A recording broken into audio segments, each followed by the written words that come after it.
What's going on, guys? Jerry Neutron here, and today we're going to make a couple upgrades to the HTPC again. Thanks to XFX, I've gotten my hands on a couple of their products, so I'm going to test them out. What I have here is an XFX XTR 850 power supply and an XFX Radeon R9 290. I haven't had any first-hand experience with XFX prior to this, but I've seen their name around from time to time, and I was curious about whether they could compete with the bigger brands. So first, let's take a look at the power supply. This is a fully modular power supply, 80 plus gold efficiency, which is always great to see.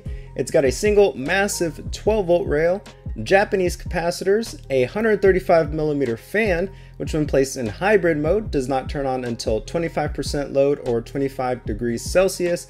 And of course, this is the 850 watt version, which should be able to power the R9 290 no problem. If I'm not mistaken, this is actually a rebranded Seasonic X series power supply, so you know you're getting a good solid unit here. It also comes with all black flat cables with the exception of the 24-pin motherboard one, so you can say goodbye to those ugly colorful PSU cables. I only wish there was a way to get that 24-pin one a little less bulky, but oh well. And for the graphics card, I have the Radeon R9 290, more specifically the XFX Black Double Dissipation Edition, which is factory overclocked. Now obviously this isn't the newest card out there, so I won't go into too much detail about it. You may be wondering, why are you even making a video about an R9 290 at this point anyway? Well, the answer is price drops. If you've been looking towards AMD for the great price to performance ratio, chances are you've seen brands like XFX among the cheapest. So quick rundown of this card. It's got 4 GB of VRAM with a 512-bit bus,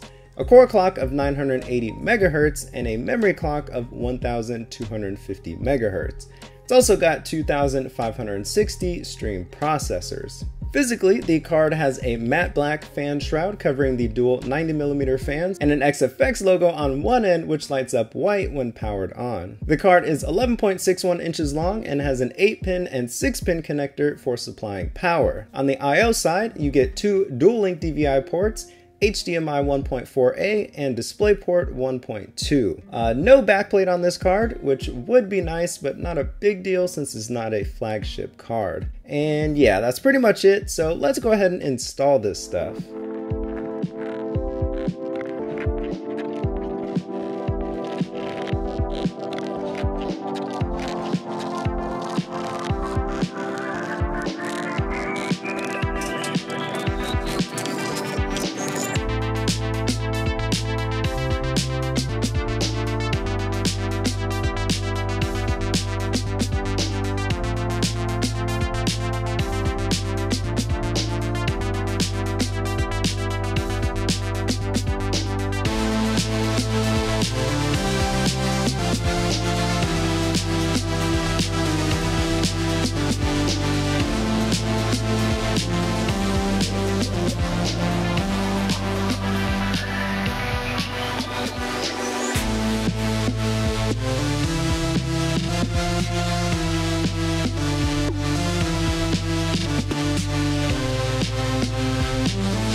basically, I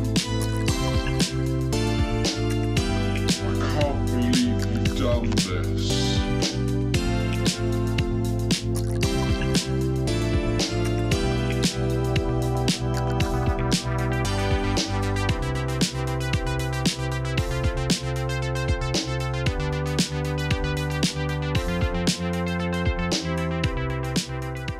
And here you guys have it, both the power supply and graphics card are in. This is in the Phanteks Enthoo EVOLV ITX case, in case you were wondering. I did have one issue installing the card, and that is these two screws that you see here, or preventing the card from laying flush with the PCI slots on the case. I don't know if Phanteks just didn't make the cutouts long enough or if it was XFX's fault, but I had to remove them in order to secure the card in the case. Didn't seem to hurt anything in the end, but was just kind of weird. I also took the opportunity to rotate my Be Quiet cooler, so I now have access to my RAM and 24-pin cable. I like it much better this way. So now that everything is in, let's go ahead and run a few benchmarks. In this build, I'm running an Intel Pentium G3258, and just for these tests, I overclocked it to 4.4 gigahertz. I ran Prime 95 on it for about 30 minutes at 1.2 volts, and I passed all tests, but it was a little sluggish afterwards, so I ended up upping the voltage to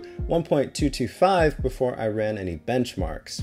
I'm also running 5 gigabytes of RAM for now to go along with the R9 290, which is not a ton, but this was originally an HTPC build, so not a lot is needed there anyway. Also, I figure I should throw a disclaimer out there. I'm not advocating pairing a G3258 with an R9 290. This is just for fun and to see what happens. So anyway, cue those benchmarks.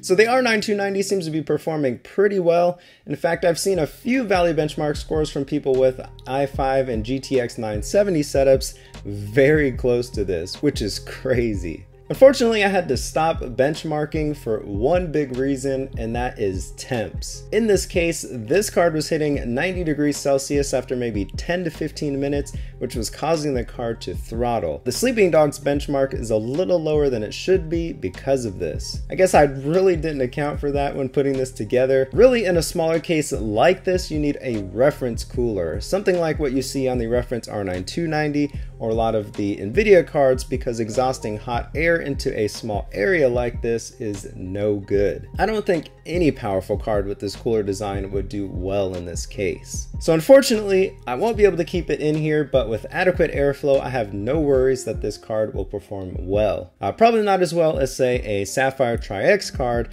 but definitely good enough to get by. Aside from a couple hiccups, I'm satisfied with what XFX has to offer here, and I would have no problems running one of their cards in the future. So let's get a poll going. If you've used an XFX product before, type yes in the comments, and if not, simply leave a no down below. Anyway, that's about it, guys. Like this video if you found it helpful or entertaining. Subscribe for more similar content, and until next time, see ya. Today I've gotten my hands on the Astro Gaming A40 headset. Now this is a little bit of a step up over the Cloud 2 in terms of price, so we're going to take a look at